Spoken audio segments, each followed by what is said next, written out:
want to talk about safety, because it's huge. It's huge for me to keep women safe, and it's huge for me to give tools to women to feel safe.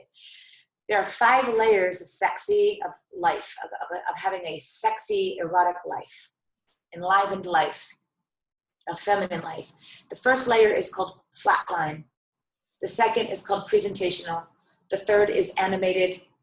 The fourth is an emotional.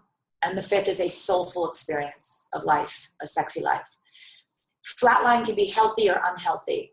The unhealthy version is all the stuff Nadia and I were talking about, which is just all the armor that we put, our muscles become armor and tight and constricted and actually are actually just squeezing us to death. That's an unhealthy flatline. An unhealthy flatline is a burqa if you don't want to wear it. An unhealthy flatline is, you know, a pumpkin sweater on Halloween that makes you look like a fool and feel like a fool.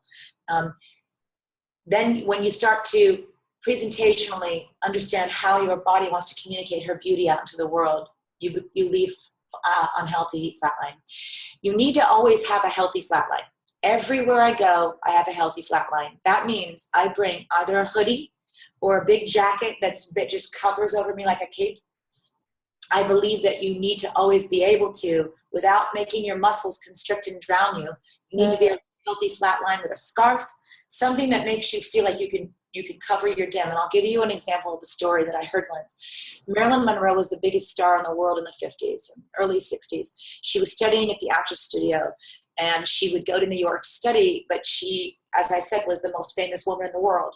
She would wear this big scarf over her face and a big trench coat, and she would go in and out of the studio, and she'd walk up and down the street, and she was with a friend of hers who was a friend of my acting teacher, and they said, "Oh my God, you're Marilyn Monroe. You're the most famous person in the world. Why is no one noticing you?" And she goes, because I haven't brought Marilyn out yet.